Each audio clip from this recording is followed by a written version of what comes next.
पीले दांत वाली बहू। रंजना कभी ब्रश नहीं करती थी। उसे कितनी बार उसके माँ बाप ने डांटा, लेकिन उसका कोई असर उस पर होता ही नहीं था, जिस कारण से उसके दांत पीले पीले हो जाते हैं। शादी के बाद। अरे बहू, वैसे तो तुझ में कोई कमी नहीं है, पर तेरे दांत दांत इतने पीले कैसे हैं बेटा? कैसे मतलब? कोई सर्जरी थोड़ी ना कराई है। वो तो क्या नाम, मैं ब्रश नहीं करती थी तो पीले हो गए। अब क्या करूं? आप कहें तो लाल करवा लूं या फिर काले? यार ये क्या है, क्यों माँ से लड़ रही हो? लड़ रही हूँ? अरे मैं लड़ रही हूँ या ये बोल रही है कि दांत पीले हैं, पीले। अरे तपस्या थोड़ी ना की है इन्हें पीले करने के लिए। बकायदा ब्रश नहीं किया है 20 साल तक, तब जाकर। छी, कैसी बात कर रही हो?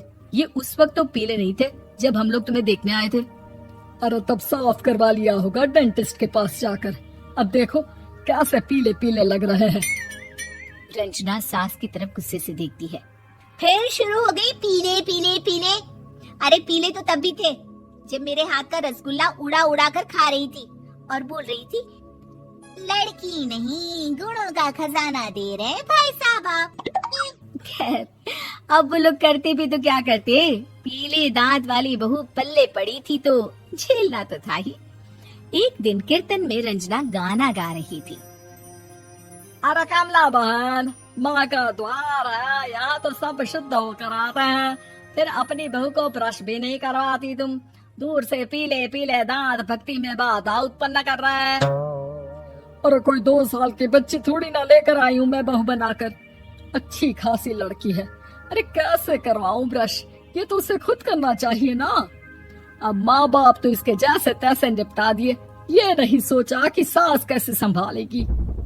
सास बहू को लेकर घर आ जाती है, लेकिन सोच लेती है कि अब इसे लेकर कहीं नहीं जाएगी।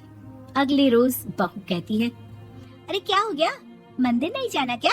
कीर्तन का वक्त हो रहा है। मेरी मधुर वाणी से कान्हा जी जागते हैं और सोते हैं। आप तो जानती है ना उनकी भक्ति में कितना मन लगता है मेरा। वो क्या है ना, तबीयत ठीक नहीं लग रही है मेरी, आराम करूंगी मैं। तबीयत ठीक नहीं लग रही? अभी तो मिथुन के गाने पर नाच रही थी आप, और अब बोल रही है कि तबीयत ठीक नहीं लग रही। अरे भक्ति में मन लगा लो सासू माँ, ऊपर जाना है, क्या मुंह दिखाओगी आप? हाँ?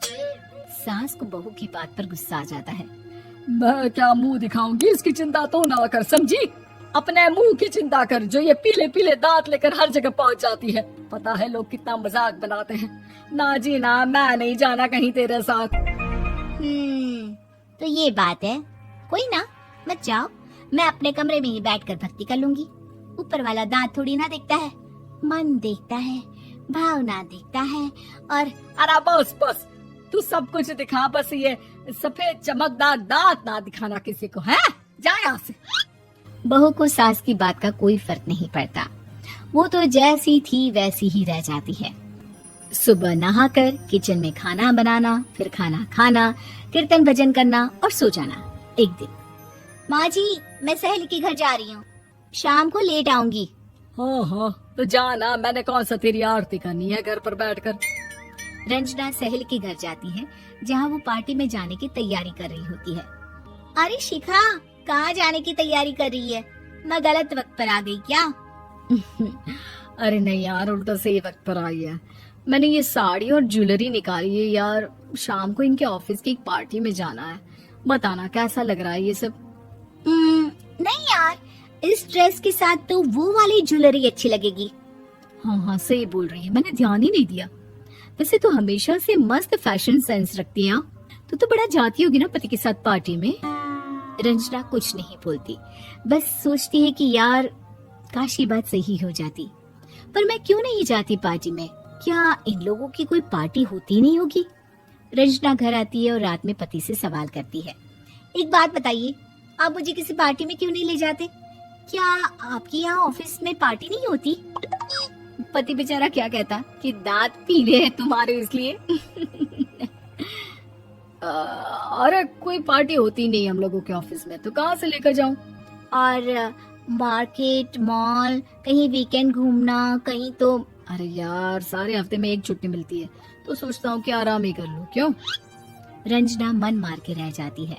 पहले कभी सास के साथ मंदिर जाया करती थी, लेकिन वो भी सास ने ले जाना बंद कर दिया। घर बैठी बैठी रंजना बोर हो जाती है। तभी उसे आइडिया आता है और वो मायके जाने का सोचती है। सासू माँ, 2 दिनों के लिए मम्मी के घर जा रही हूँ। अच्छा अच्छा, ठीक है, आराम से जा। और हाँ, माँ से कुछ अच्छी आदत सीख कर आना कि कैसे शरीर के हर भाग की तरह दांतों की सफाई भी जरूरी होती है, समझी? शुरू हो गई ना आप? वो लोग आपकी तरह नहीं है कि छोटी छोटी बात का बतंगड़ बना दे। उन लोगों के लिए मैं मायने रखती हूँ, ना कि मेरे पीले पीले दांत। रंजना माँ को बिना बताए उन लोगों को सरप्राइज देती है, लेकिन जैसे ही वो दरवाजे पर पहुंचती है, अंदर देखती है कि घर वाले कहीं जा रहे होते हैं। अब माँ, काश रंजना दीदी के दांतों वाली प्रॉब्लम नहीं होती तो वो भी हम लोगों के साथ चलती ना बुआ जी की बेटी की शादी में। हाँ बेटा, लेकिन अब उसे कौन समझाए कि उसको उसके पीले दांत नहीं दिखते, लेकिन उसके आसपास के लोगों को कितना एम्बैरेसिंग फील कराते हैं। मुझे तो कितनी बार उसके स्कूल की टीचर ने शिकायत की कि उसके साथ कोई लड़की बैठना भी नहीं चाहती, और ना ही कॉलेज में कोई उससे बात करना चाहता था। लेकिन पता नहीं क्यों उसे ये बात समझ में ही नहीं आती। कोई कमी नहीं है उस लड़की में, बस यही कि दांत पीले हैं। वो तो भला हो जीजा जी और उनकी माँ का, जो दीदी को जैसी है वैसे ही रखा हुआ है। रंजना को अपने घर वालों की बात सुनकर बहुत दुख होता है। वो सोचती है कि वो क्या करे, लेकिन फिर वो सीधा डेंटिस्ट के पास जाती है, अपने दांत चमकाती है और कसम खाती है कि वो रोज ब्रश करेगी। अरे क्या हो गया? तुम तो 2 दिनों के लिए गई थी ना। पर कोई ना, अच्छा है, चलो आ गई तो। रंजना सास के सामने आकर खड़ी हो जाती है और पूरी स्माइल करती है, उसके चमकदार दांतों को दिखाती हुई। हैं? चलो मंदिर। माँ, मुझे माफ कर दीजिए, मैंने आप लोगों को बहुत एम्बैरेसिंग फील करवाया। मैं आज से रोज ब्रश करूँ।